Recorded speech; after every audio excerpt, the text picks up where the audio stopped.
બીજા અન્ય અંગ ઉપર અસર કરે.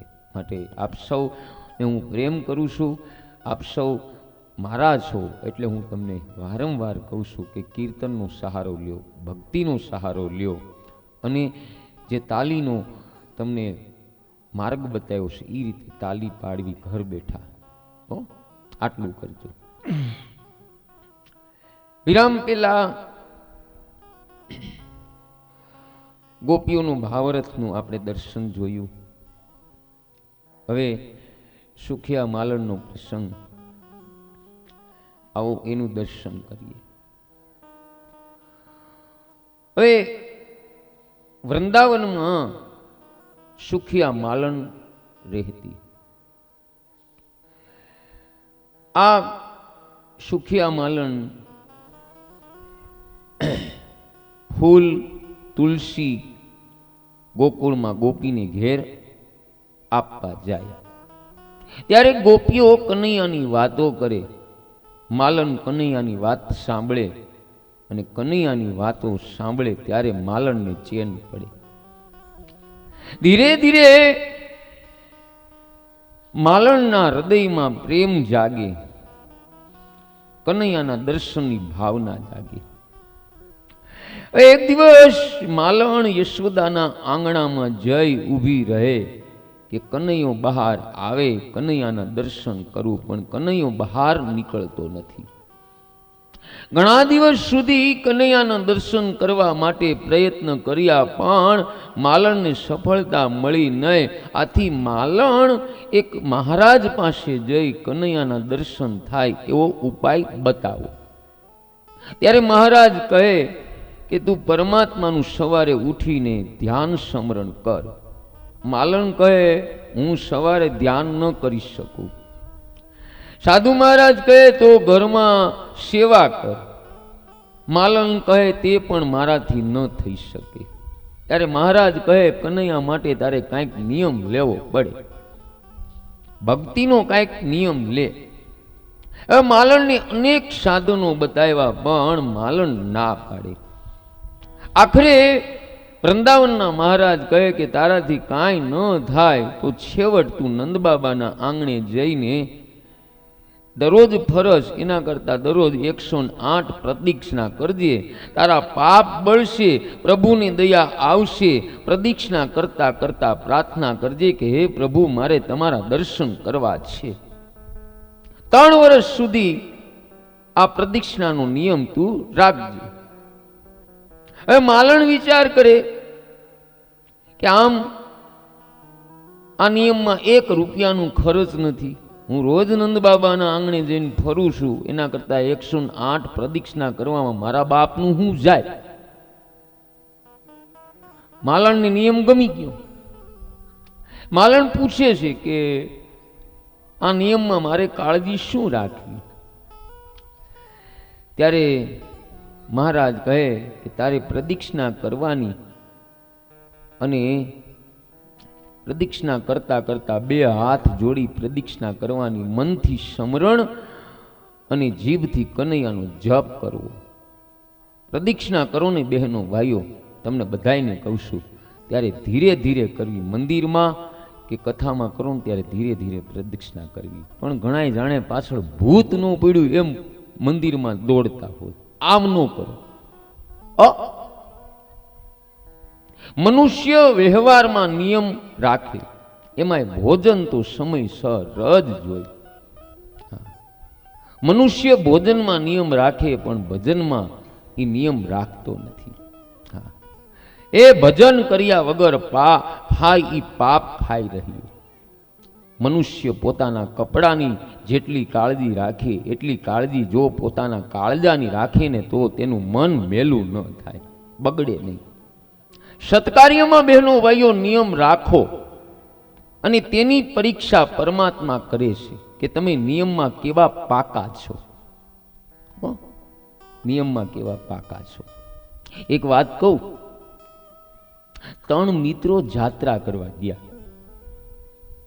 એવા એક મિત્રએ એવો નિયમ લીધો કે હું સવારે જાગી સ્નાન કરીને પછી ચા નાસ્તો કરે. બીજાએ નિયમ લીધો કે હું આંગણે અતિથિ આવે એને જમાડીને પછી જમીશ. અને ત્રીજાએ એવો નિયમ લીધો કે મારા આંગણે કોઈ પણ આવે એને કાંઈ આપીશ નહીં. આવો નિયમ લીધો ત્રણેય. આવ્યા ઘરે. હવે પેલા મિત્રનો નિયમ બરાબર ચાલે છે. બરાબર શિયાળો ચાલુ થયો ને પોહ મહિનાની ઠંડી કે મારું કામ. બાથરૂમમાં ગયો, નળ ખોલ્યો, પાણીના છાંટા પગને ઉડ્યા અને ઠંડુ પાણી હતું ધ્રુજવા મળ્યો. આજે નાવું નથી, નિયમ થઈ ગયો પૂરો. હવે બીજા મિત્રનો વારો આવ્યો. એનો નિયમ બરાબર ચાલે છે અને અષાઢ મહિનો આવ્યો, વરસાદ કે મારું કામ. એના ગામમાં બારે મેઘો તૂટી પડ્યો. ગામમાં 10 ઇંચ જેટલો વરસાદ પડી ગયો અને ગામમાં કડ સુધી પાણી આવી ગયા. ગામમાં કોઈ અતિથિ મળે નહીં અને પેટમાં ઉંદેડા કૂદવા મળ્યા. એક વાત કહું તમને,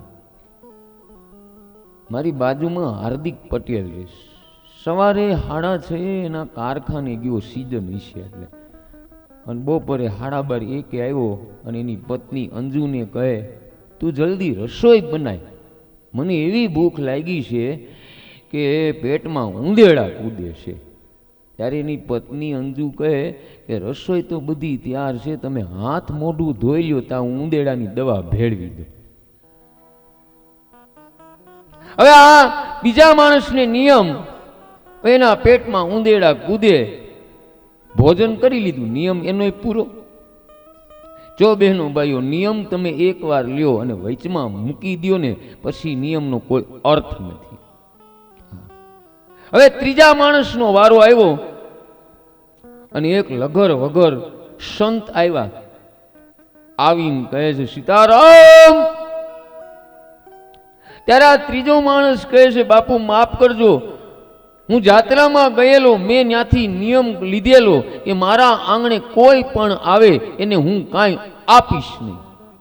ત્યારે આ સંત કહે છે કે તું માફ કર, મેં મારા ગુરુદેવ પાસે જ્યારે દીક્ષા લીધી, મેં નિયમ લીધો છે કે આખો દિવસમાં એક જ વખત હું ભિક્ષા લેવા જઈશ અને ત્યાંથી લીધા વગર આવીશ નહીં. આ ત્રીજો માણસ કે બાપુ હું મારો નિયમ નહીં તોડું. પેલો સંત કે હું પણ મારો નિયમ નહીં તોડું. બે હામા બેઠા છે, એકબીજા હામું જોવે છે, પણ કોઈ નિયમ ભંગ નથી કરતા.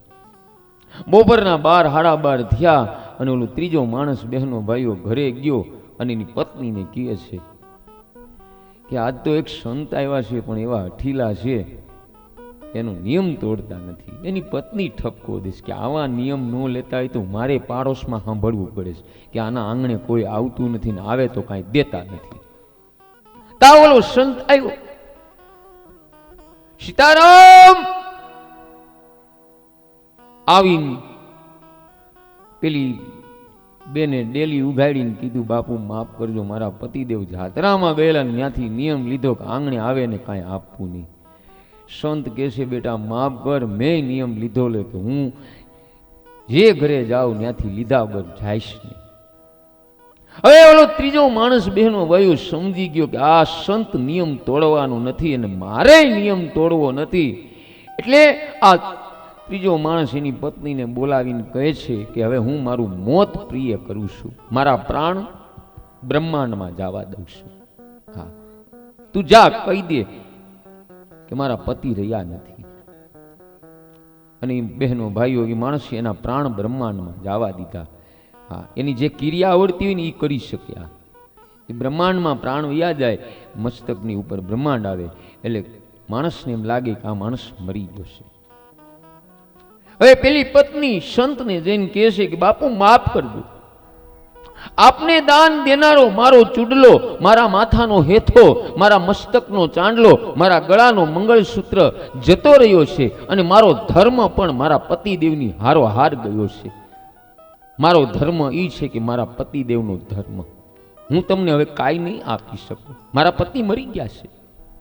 ત્યારે સંત કહે છે કે બેટા તારા પતિદેવની શમશાન યાત્રા તો જોડાય ને એમાં હું સામેલ થઈશ. પતિદેવની શમશાન યાત્રા જોડાણી, શમશાન સુધી પહોંચી છે અને આ માણસનો દીકરો એના પિતાને અગ્નિ દાહ દે છે.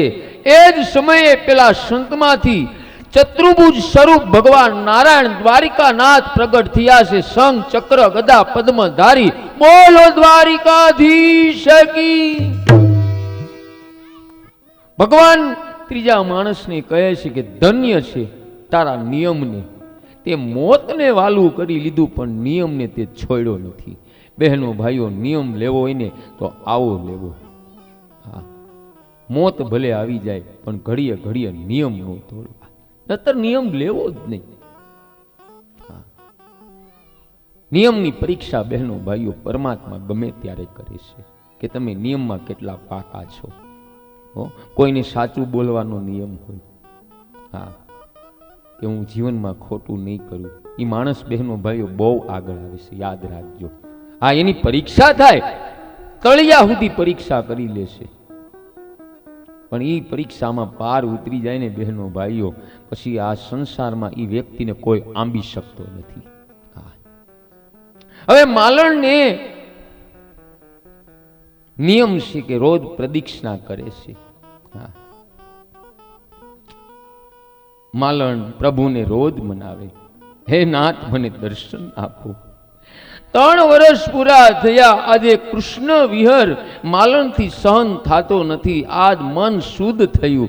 માલણે નિશ્ચય કર્યો કે કનૈયાના દર્શન ન થાય ત્યાં સુધી મારે ઘેરે જવું નથી.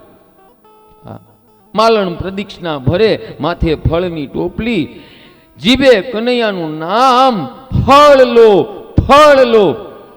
કનૈયાના મનને આ શબ્દ ગમી ગયો. કનૈયો વિચાર કરે, આ જીવ 3 વર્ષથી મારી પાછળ પડ્યો, આ દર્શન માટે લાયક નથી, પણ એની ભક્તિ મક્કમ કરવા માટે આજે હું માલણને દર્શન આપું. કનૈયો દોડતો દોડતો બહાર આવે. 5 વર્ષનો કનૈયો છે. સુંદર પિતાંબર ધારણ કરેલું, વાકડિયા કેસ છે, કંદોરો પહેરેલો છે, બાજુબંધ ધારણ કરેલા છે, કાનમાં કુંડળ છે, નાકમાં મોતી છે. છુમ છુમ કરતો કનૈયો આવે છે. કનૈયાના દર્શન થાય અને 4 આંખ મળે બહેનો ભાઈઓ, ત્યારે દર્શનમાં અનેરો આનંદ આવે છે. માલણને અનહદ આનંદ થયો. માલણ વિચાર કરે, યશોદાએ ઘણાય પુણ્ય કર્યા હશે જેથી મને આ કનૈયાના દર્શન થયા, અને યશોદા માને આવો બાળક મળ્યો. મારી આંખ ખરાબ છે, કનૈયાને મારી નજર ન લાગે તો સારું, મારી નજર ન લાગે તો સારું. પછી કનૈયો માલણ પાસે ફળ માગે છે કે મને ફળ આપ. ત્યારે માલણ કહે કે હું ફળ આપવા આવી નથી, પણ હું ફળ લેવા આવી છું. ફળના બદલામાં માલણ અનાજની માંગણી કરે છે, અને કનૈયો ઘરમાં ગયો, 2 મુઠ્ઠી ભરીને ચોખા લઈને આવે છે, અને માલણની ટોપલીમાં ચોખા નાખે છે. કનૈયો કે હવે માલણ મને ફળ આપ. ત્યારે માલણ કહે કે તું મારી ગોદમાં નહીં બેસ, મને માં કઈ નહીં બોલાવે. કનૈયો માલણની ગોદમાં બેઠો, માં કહીને બોલાવે. માલણની ઈચ્છા કનૈયાએ પૂરી કરી છે. પછી માલણ કનૈયાને સારામાં સારા ફળ ગોતી દ્રાક્ષ આપે છે. કનૈયો દ્રાક્ષ લઈને ઘરમાં ગયો, અને માલણ પરમ આનંદ અનુભવતી પોતાના ઘેરે જાય. અને ઘેરે ગયા પછી માલણે ટોપલી ખોલીને જોયું તો ટોપલીમાં અજાયબી રત્નો ભરેલા, અને ટોપલી છલકાઈ ગઈ હતી. માલણ વિચાર કરે કે મારું અનેક જન્મોનું દારિદ્ર ગરીબી મારા કનૈયાએ દૂર કર્યું છે. યાદ રાખજો બહેનો ભાઈઓ, જે સ્ત્રી પુરુષ પોતાના સત્કર્મના ફળ પરમાત્માને અર્પણ કરે તેની ટોપલી હંમેશા પરમાત્મા રત્નોથી ભરી દેશે. માલણની ટોપલી રત્નોથી છલકાવી દીધી, તેમ માલણને બ્રહ્મ વિદ્યા રૂપી જ્ઞાન પણ આપ્યું. હા, એ માલણ એ જીવ છે, ટોપલી એ બુદ્ધિ છે. પરમાત્મા જીવ પાસે સત્કર્મનું ફળ માગે અને જો તે સત્કર્મનું ફળ અર્પણ કરશો ને તો પરમાત્મા તમારી ટોપલી પણ છલકાવી દેશે. બહેનો ભાઈઓ, માલણના પ્રસંગમાં કર્મનો સિદ્ધાંત બતાવ્યો છે કે મનુષ્ય જેવા કર્મ કરે એવું ફળ તેને મળે છે. દરેક કર્મના ફળની આશા રાખે છે, પણ કર્મ પરમાત્માની આજ્ઞા માનીને કરો. ભક્તિ અને કર્મમાં બહુ અંતર નથી.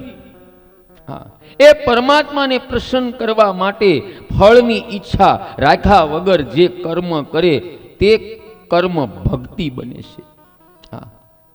કર્મમાં ફળની ઈચ્છા રાખો તો એ કર્મમાં કપટ થયું કહેવાય.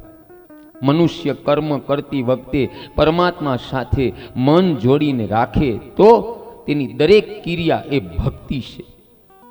વ્યવહારને બહેનો ભાઈઓ અતિ શુદ્ધ રાખો તો દરેક વ્યવહાર ભક્તિ બની જશે. વ્યવહાર અને ભક્તિમાં બહુ અંતર નથી. પરમાત્માની ભાવના રાખીને કરેલો વ્યવહાર પણ બહેનો ભાઈઓ ભક્તિ છે. જે કાંઈ તમે કર્મ કરો એમાં પરમાત્માને વચમાં રાખીને કરો અને નીતિથી કરો, એ ભક્તિ બની જાય છે. બીજું એ છે બહેનો ભાઈઓ, કોઈ તમારા એરિયામાં બકાલું વેચવા કે કાંઈ પણ વેચવા આવે, રેકડી લઈને બેન દીકરી, ત્યારે બહુ ભાવ ન કરવા. ઘણા બેન એવા હોય ને, પૂછે, હે બેન બટેટાનો શું ભાવ? એટલે વેચવાળી બેન એમ કે 40 રૂપિયાનો કિલો. અરર, કોઠારિયા માર્કેટમાં તો 20 કિલો મળે. લિયાન બાપા ત્યાંથી આ રેકડી લઈને ત્યાંથી તાણીને આવ્યા એવી છે. કદા આને 20 રૂપિયા તું વધારે દઈ દઈશ, કાંઈ નહીં ફેર પડે. હંમેશા બહેનો ભાઈઓ યાદ રાખજો, ગરીબ માણસોનું ધ્યાન રાખવું. અને જે ગરીબ માણસનો હાથ પકડે છે ને એને રૂપિયા વાળાના કોઈ દી પગ નથી પકડવા પડતા. માટે ગરીબોનું ધ્યાન રાખજો, ગરીબોનું ધ્યાન રાખજો. આ કથા કે છે. ત્યાર પછી બહેનો ભાઈઓ, દંડી મંથન અને દામોદર લીલા છે. આવો એનું દર્શન જોઈએ. હવે ગોપીઓએ કનૈયાનું નામ માખણ ચોર રાખ્યું. કનૈયાને માખણ ચોરી કરવાની આદત પડી ગઈ. યશોદાજીને આ ગમતું નથી. યશોદાજી કનૈયાને સમજાવે કે તું ઘરનું માખણ કેમ નથી ખાતો? કનૈયો માતાજીને કહે, માં, ઘરનું માખણ મને નથી ભાવતું. આમે જો બહેનો, નાના બાળકો હોય ને એના ઘરમાં ન ખાય, પાડોશીમાં હોય ને એના ઘરે જઈને ખાય. પાછી માં શું કે ખબર, મારો બાબો તો કાંઈ ખાતો જ નથી. પણ પાડોશીમાં 3 રોટલી કુલાળી જશે, એનું હું ખવડાવતા આવડતું નથી. આવું નથી બનતું તમારા જીવનમાં? હું તમારા હૃદયની જ બધાને વાત કરું છું. બાળકોની બહેનો ભાઈઓ, બહુ બહારનો જે આ પડીકાના નાસ્તા છે ને ન કરાવો. આપ સૌને મારી વિનંતી છે. આ પડીકા જે ઓલા છે ને પ્લાસ્ટિકની, એની અંદર વેફર ને ફલાણું ઢીકડું પૂછડું, એની અંદર એવું બહેનો ભાઈઓ કેમિકલ નાખવામાં આવે છે. એ ત્યાર ક્યારે થઈ હોય આપને ખબર ન હોય, પણ જ્યારે તમે ખોલો ને એટલે તમને એમ થાય કે આ તાજો જ માલ છે. આ તમારા બાળકોના પાચન શક્તિમાં અતિ નુકસાન કરે છે. બને ત્યાં સુધી બાળકોને સારી વસ્તુ ઘરનું બનાવીને ખવડાવો. આપણે પહેલા કેવી પદ્ધતિ હતી? આ રોંઢે કેવો નાસ્તો કરાવતા? મઠ છે, મગ છે, ચણાનો નાસ્તો, એવું બધું કરાવતા. સવારે થેપલા, દહીં, આવું બાળકોને ખવડાવો, જેથી એનું પેટ સારું રહે, એની શક્તિ પણ સારી રહે. જરાક બાળક રોવે, માં મને વાગ લેવો, તરત માં દોડીને દુકાને જઈને પડીકા લઈ આવે. આલે આળસુ કરવાની આળસ, મૂળ તો વાંધો ઈ છે. બાળકોના ભવિષ્યનું અને એના આરોગ્યનું ધ્યાન રાખજો. બધાને મારી પ્રાર્થના. હવે યશોદા વિચાર કરે, ઘરનું કામકાજ ગોપીઓ કરે એટલે કનૈયાને ઘરનું માખણ ભાવતું નથી. તેથી કનૈયો બીજાના ઘરનું માખણ ચોરી કરીને ખાય. આજે મારા હાથે દંધી મંથન કરી માખણ તૈયાર કરી કનૈયાને ખવડાવી, હું જાતે માખણ તૈયાર કરી કનૈયાને પેટ ભરીને માખણ ખવડાવીશ. પછી કનૈયાને બીજાના ઘરનું માખણ ખાવાની ઈચ્છા થશે નહીં. હવે યશોદાજી પ્રાતઃ કાળે ઉઠે, સ્નાન કર્યું, પીળું વસ્ત્ર પહેરેલું, દંધી મંથન કરે, ગોળીમાં દહીં રાખેલ. યશોદાજી જાતે દહીં વલોવી કનૈયા માટે માખણ તૈયાર કરે છે. આવો બહેનો ભાઈઓ, માખણ શું છે, દહીં શું છે, ગોળી શું છે અને યશોદા માં કોણ છે એનું દર્શન આપણે કરીએ. એક એક શબ્દ ઉપર ધ્યાન દેજો, ભાવાર્થ બતાવું છું. જો બહેનો ભાઈઓ, સંસાર છે ને એ એક ગોળી છે અને સંસારના વિષયો છે ને એ દહીં જેવા છે. શરૂઆતમાં વિષયો આપને બહુ સારા લાગે, પણ અંતે આ વિષયોમાં ખટાશ આવે છે. હા, ખટાશ આવે. તમે મોબાઈલ કદાચ વાપરીને આખો દિવસમાં 3 કલાક વાપરો, 3 કલાક પછી બહેનો ભાઈઓ તમને કંટાળો આવે ને આવે. ટીવી તમે એક ધારા જોઈને 4 કલાક જો, પછી કંટાળો આવે. કોઈ પણ વિષય, આ બેને મેં તમને ઉદાહરણ આપ્યું છે, પણ ભગવાનની ભક્તિ એવી છે કે તમે 24 કલાક કરો ને તોય તમને ક્યારેય કંટાળો નહીં આવે. એટલે સંસારના વિષયોનું વિવેકથી બહેનો ભાઈઓ મંથન કરો, એ સ્ત્રી પુરુષને ભક્તિ રૂપી માખણ મળે છે. એ યશોદા એ પુષ્ટિ ભક્તિનું સ્વરૂપ છે. યશોદાના દર્શન કરો ને પછી કનૈયાના દર્શન થશે. હા, યશોદાના દર્શન કરવા એટલે યશોદા જેવી ભક્તિ કરો. સુખદેવજી મહારાજ યશોદાજીના દર્શન કરે છે. હા, યશોદા જેવી શુદ્ધ ભક્તિ કરો બહેનો ભાઈઓ, તો તમને પણ ભક્તિ રૂપી માખણ મળશે. હવે યશોદામાં દહીં વલોવે છે. રોજનો એવો નિયમ છે કે યશોદામાં કનૈયાને જગાડે ત્યારે જાગે, મંગળ ગીત ગાય. ઘણી વાર તો એવું બને, કનૈયો જાગીને પાછો યશોદા માની ગોદમાં સૂઈ જાય. પણ આજ કનૈયાને જગાડવાની જરૂર પડી નથી, આપોઆપ જાગ્યો અને જાગીને બહાર આવ્યો. બાળક બહેનો ભાઈઓ નીંદરમાંથી જાગે ને ત્યારે આફડો વાલો લાગે, એની આંખું કંઈક એવી હોય, વાળ વિખરાઈ ગયા. કનૈયો બહાર આવી અને યશોદા માના ગળામાં હાથ નાખીને કહે, માં મને ભૂખ લાગી છે. એ યશોદામાં ગોળીમાં નજર નાખીએ તો થોડુંક જ માખણ ઉતરેલું.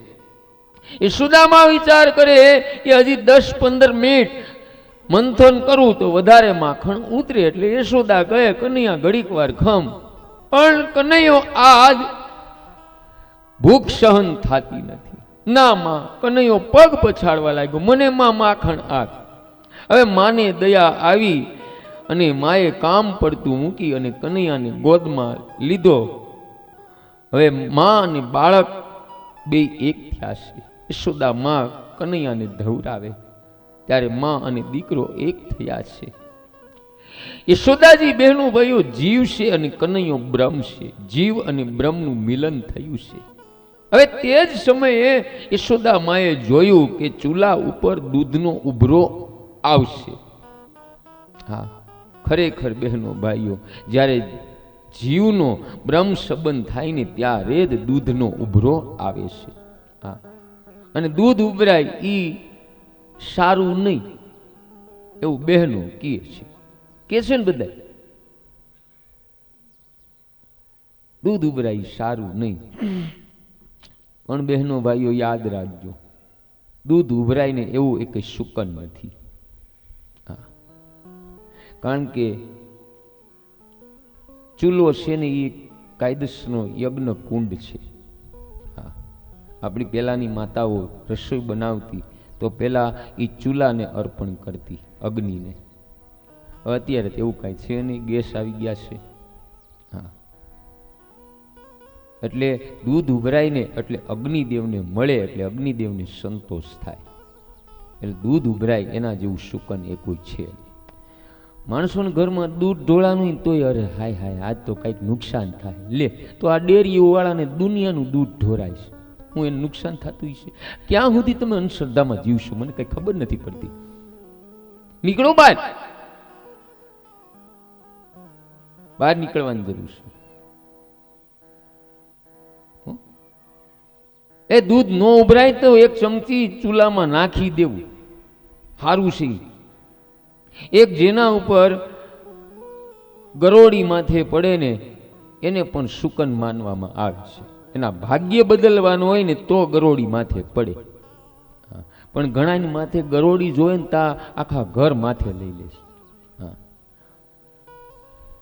પણ પછી તમે હાવણી હોય એમ હાથે કરીને પાડો ને તો કાંઈ ભાગ્ય ન ખુલે. એ કહી દો, ઘણા બહેનો એવાય કે બાપુ કહી ગયા લે ગરોળી માથે પડે ભાગ ખુલે, આપો આપ પડે ને તો ભાગ ખુલે.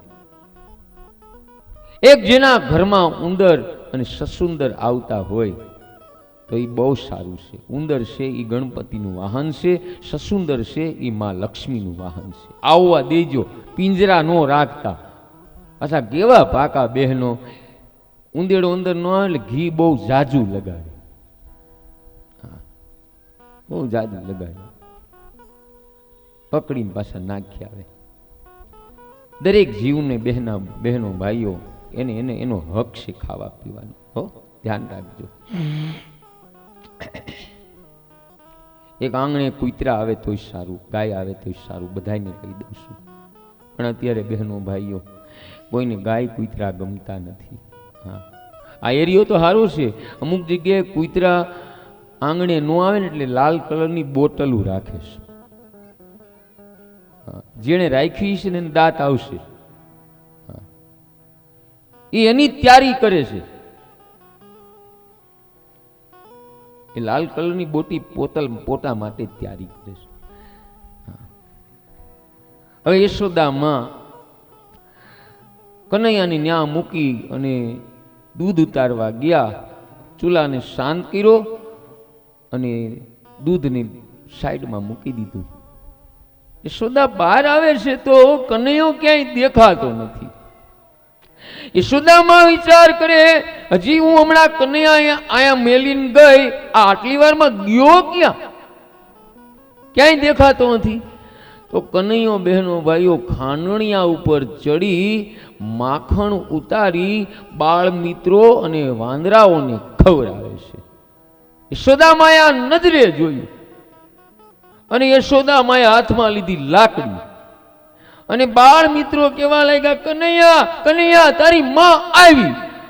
અને કનૈયા એ ખાંડણિયા ઉપરથી ધૂબકો મારી અને દોડવા લાગ્યો. આગળ કનૈયો અને પાછળ યશોદા માં. યશોદા માં દોડતા જઈને કહે છે કે આજે મેં મારી સગી આંખે જોયું છે. બધી ગોપીઓ કહેતી પણ મેં કોઈનું કયું ન કર્યું. તને ચોરી કરવાની આદત પડી ગઈ છે, આજે હું તને બરાબરની શિક્ષા કરીશ. યશોદા માં લાકડી લઈને દોડે છે પણ કનૈયો બહેનો ભાઈઓ પકડાતો નથી. શું કામ? યશોદા માના હાથમાં આજ અભિમાન રૂપી લાકડી આવી છે. હા, યશોદાજી દોડતા દોડતા ઢાકી ગયા છે અને લાકડીને ફેંકી દીધી અને યશોદા માં એક ઓટા ઉપર બેસી ગયા. કનૈયાને ખબર પડી ગઈ કે માએ લાકડી અભિમાન રૂપી ફેંકી છે, એટલે કનૈયો ત્યાં ઊભો રહી ગયો છે. પછી યશોદા પાસે આવીને કનૈયો પાસે ઊભો રહ્યો અને યશોદા માં કનૈયાનું હાથ પકડીને કહે કે આજ જે તે ખાંડણિયા ઉપર ચડી અને ચોરી કરી છે એ જ ખાંડણિયા હારે તને બાંધી દે. હવે કનૈયાને નાટક કરતા તો આવડે. કનૈયો કે માં હવે બીજી વાર હું નહીં આવું કરું, મને છોડી દે. પણ યશોદા કનૈયાની વાત માનતા નથી. બધા બાળકો રડે છે, ગોપીઓ આવીને સમજાવે છે, પણ ગોપીની વાત પણ યશોદા માનતી નથી. યશોદાજી કનૈયાને ખાંડણિયા સાથે બાંધવાનો પ્રયત્ન કરે. દોરી લાવે 2 આંગળ ટૂંકી પડે, બીજી દોરી જોડે તો પણ 2 આંગળ ટૂંકી પડે, ત્રીજી દોરી જોડે એ પણ 2 આંગળ ટૂંકી પડે. આ પ્રમાણે દોરી લાવે અને જોડે છતાંય ટૂંકી પડે. એક મહાત્મા બહેનો ભાઈઓ બહુ સારું કહે છે કે દોરીને શ્રી કૃષ્ણનો વશ થયો એટલે દોરીનો સ્વભાવ બદલાયો. યાદ રાખજો બહેનો ભાઈઓ, તમને બધાને કહું છું, એ પરમાત્માના વશ વગર આપણો સ્વભાવ બદલાતો નથી. એનું હું ઉદાહરણ આપું. એ યજ્ઞ કરવાથી, તીર્થયાત્રા કરવાથી, સાધુ બ્રાહ્મણને જમાડવાથી કાંઈ આપણો સ્વભાવ સુધરતો નથી. જે મનથી પ્રભુનું ધ્યાન કરે, જે મનથી પરમાત્માને મળે, એ વ્યક્તિનો સ્વભાવ સુધરે. અને દોરીએ બીજાને બાંધવાનો પોતાનો જે સ્વભાવ છે ને, એ છોડી દેવો જોઈએ. હા, એ છોડી દેવો જોઈએ. પછી ખાંડણિયા સાથે કનૈયાને બાંધે છે. પણ આમાંય બહેનો ભાઈઓ, મારા કનૈયાની કાંઈક લીલા છે. આમાં લીલા છે યમલા જુલના મોક્ષની કથા છે. કનૈયો વિચાર કરે, મારે આજે બળદ ગાડીની લીલા કરવી. હું બળદ બનીશ અને આ ખાંડણિયાને ગાડું બનાવીશ. હું આને બળદ ગાડાની જેમ ખેંચીશ. કનૈયો ખાંડણિયાને ખેંચવા લાગ્યો. કનૈયો ખાંડણિયાને ખેંચતો ખેંચતો યમલા જુલના 2 ઝાડ છે ત્યાં આવી અને ઝાડની વચ્ચે થઈ નીકળ્યો અને ખાંડણિયો 2 ઝાડમાં અટકાયો. આથી કનૈયાએ જોર કરી અને ખાંડણિયો ખેંચ્યો તો એ 2 ઝાડ નીચે પડ્યા અને એ ઝાડમાંથી દિવ્ય પુરુષ બહાર આવ્યા. બોલો બાલ કૃષ્ણલાલ કી. બહેનો ભાઈઓ, આ ઝાડમાંથી જે દિવ્ય પુરુષ નીકળ્યા એનું નામ નળ કુબેર અને મણિગ્રીવ. આ કુબેર ભંડારીના દીકરા છે. એ સંપત્તિના રેકમાં, બાપની સંપત્તિનો કોઈ પાર નથી. અને અતિ સંપત્તિનો રેક થાય ને ત્યારે 3 દુર્ગણો આવે છે. પેલો જુગાર, વૈભિચાર અને મદિરા માંસ પાન.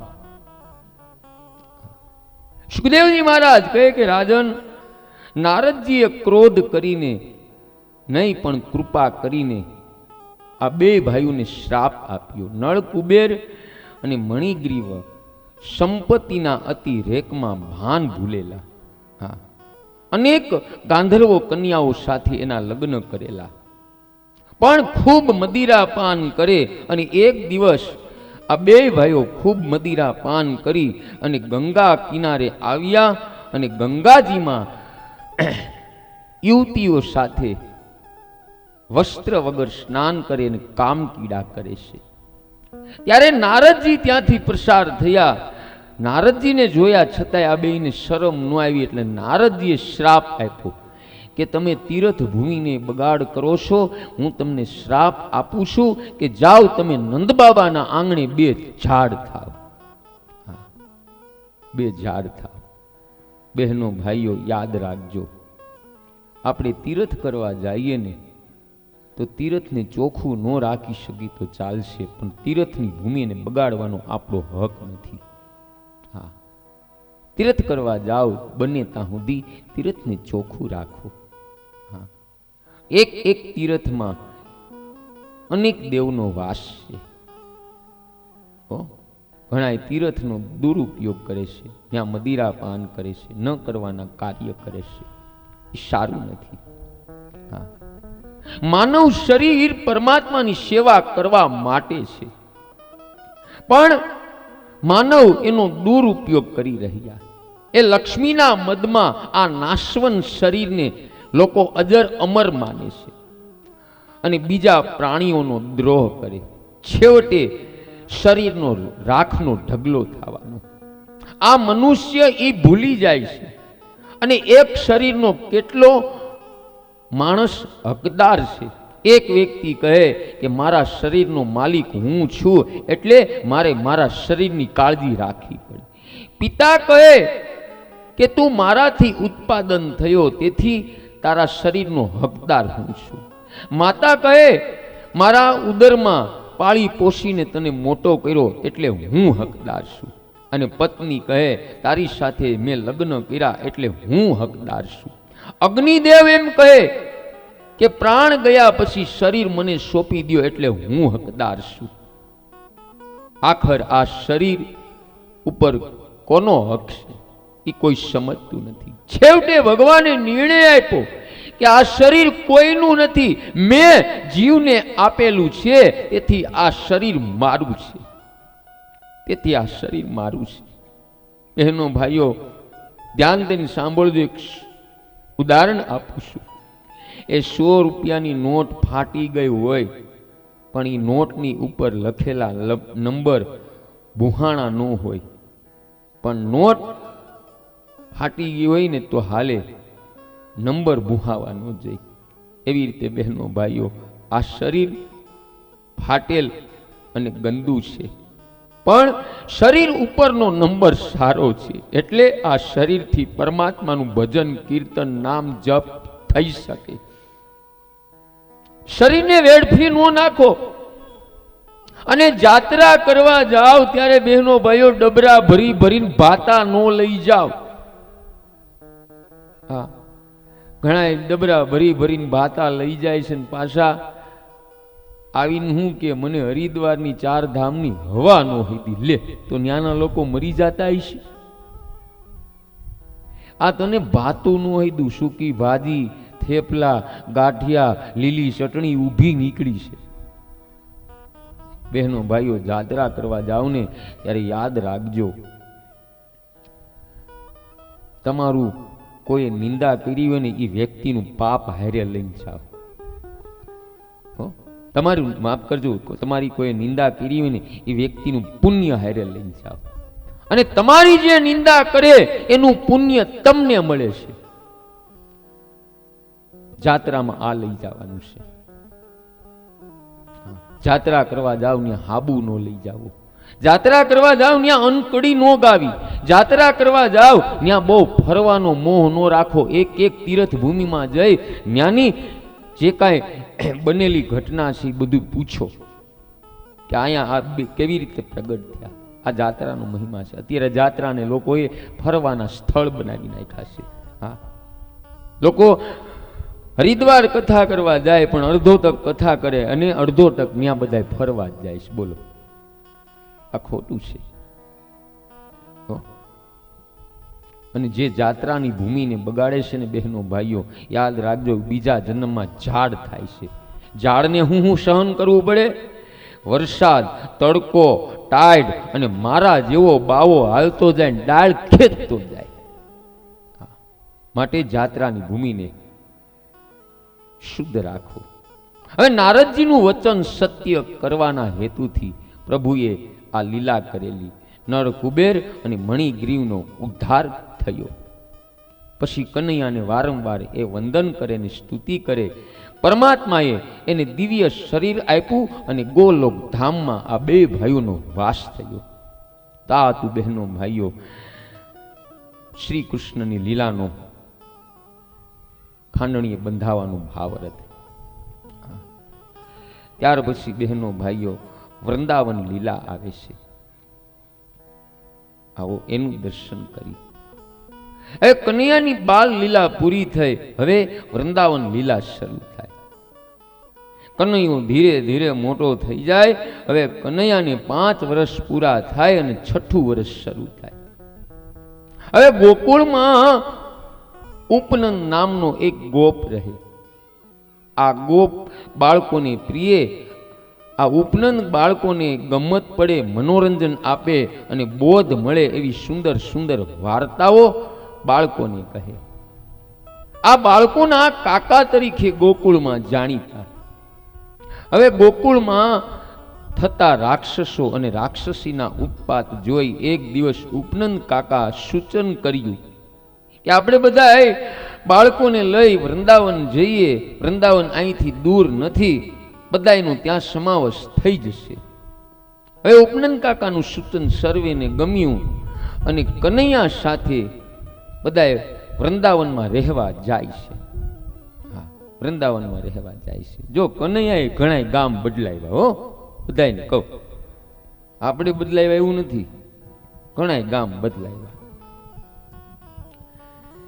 આવો હવે વૃંદાવનના દર્શન કરાવું.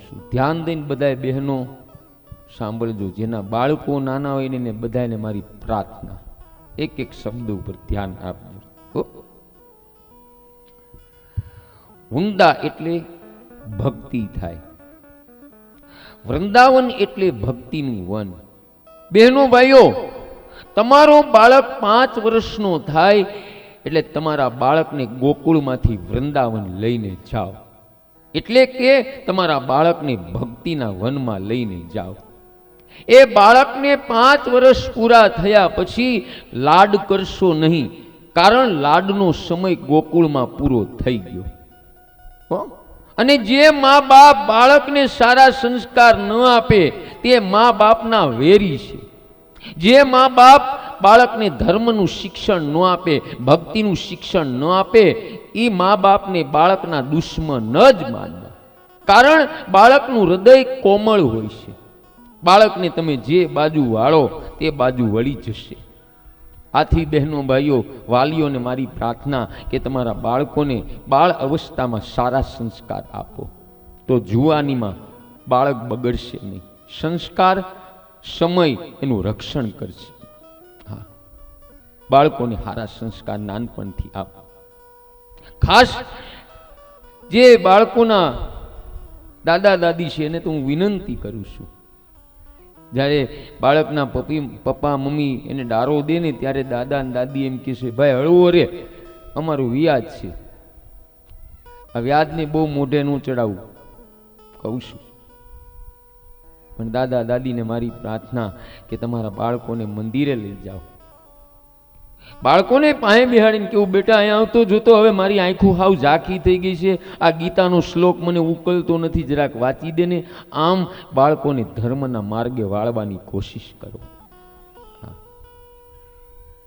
જેથી બાળક જુવાનીમાં બગડશે નહીં. બહેનો ભાઈઓ, નહીતર મેં એવા યુવા દીકરા જોયા છે બહેનો ભાઈઓ કે ન કરવાના નશા કરે છે.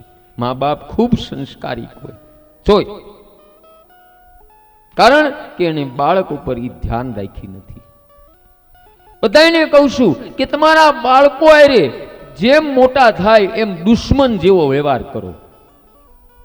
આપણો દુશ્મન કોઈ પણ હોય ને બહેનો ભાઈઓ, આપણે ક્યાં જઈએ છીએ, શું કરીએ છીએ, કેટલું પાણી પીએ છીએ, ક્યાં ચા પીવા ઊભા રહીએ છીએ, ક્યાં પાન ખાવા ઊભા રહીએ છીએ, કઈ કઈ જગ્યાએ કામે જાય, દુશ્મનને બધી માહિતી હોય. એવી રીતે આપણે પણ બાળકો આરે દુશ્મન જેવો વ્યવહાર કરો. એ ક્યાં જાય છે, કોણ એનો મિત્ર છે, કઈ રીતનું એનું વર્તન છે. બહારથી દુશ્મન જેવો વ્યવહાર રાખો અને અંદરથી કોમળ વ્યવહાર રાખો. અને ખાસ કરીને તમારા બાળકોના મોબાઈલને તપાસ કરો. યુવાને તો ખાસ કહું છું, યુવા દીકરી હોય દીકરો હોય, 16મા વર્ષે મોબાઈલ લઈ લેશે એટલે એના મોબાઈલ તપાસ કરવા. પછી આપણે રોવું પડે એવી દશા ન આવે, યાદ રાખજો. કારણ કે મોબાઈલ છે ને બહેનો ભાઈઓ, એ ચીજ બહુ સારી નથી. મેં મોબાઈલ ઉપર સુરેશભાઈ એક પદ બનાવ્યું છે કે તો એકાદી 2 પંક્તિ રજૂ કરું.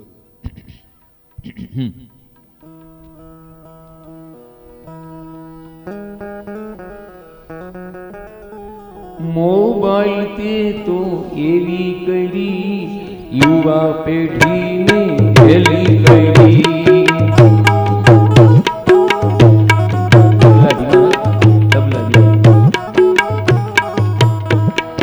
મોબાઈલ તે તો એવી કરી યુવા પેઢીને હેલી કરી.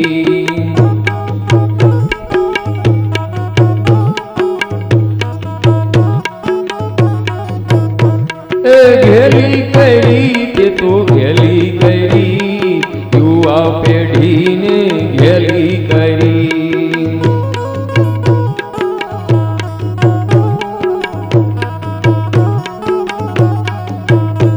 એ સેલ્ફી લેવા ઝાડવે ચડી, ત્યાંથી ઈ તો ઊંધી પડી.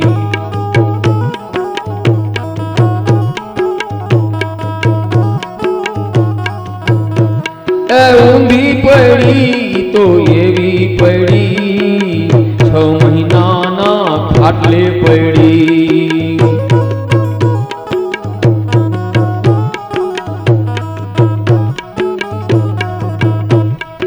ઈષ્ટ્રા ગામમાં લગ્ન થયા, યુટિકમાં ભાઈ ભાગી ગયા.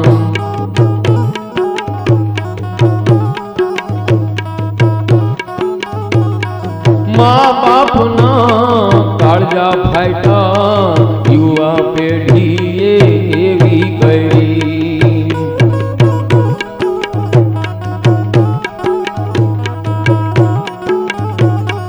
મોબાઈલ તે તો એવી કરી, યુવા પેઢીને ગેલી કરી, યુવા પેઢીને ગેલી. તમારા બાળકોને વડીલોના સંગમાં રાખો, તો બાળકોને પડવાની બીક નહીં રહે.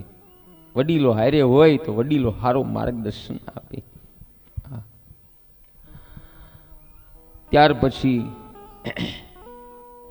કનૈયાને વાંસળી મળી છે, અને વાંસળી લઈ કનૈયો યશોદામાને કહે છે, માં મને વાંસળી મળી છે. યશોદામા કહે બહુ સારું. પછી એક દિવસ કનૈયો પોતાના બાળ મિત્રો સાથે વાછડા લઈ અને જમનાના કિનારે રમવા આવે. તે સમયે કંસ રાજાએ મોકલેલ બકાસુર નામના રાક્ષસ બગલો થઈને ત્યાં આવે.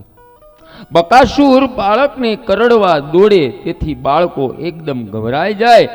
કનૈયાને ખબર પડતા દોડતો ત્યાં આવે અને બકાસુરને ચીરી નાખે છે. બોલ બાલ કૃષ્ણલાલ કી.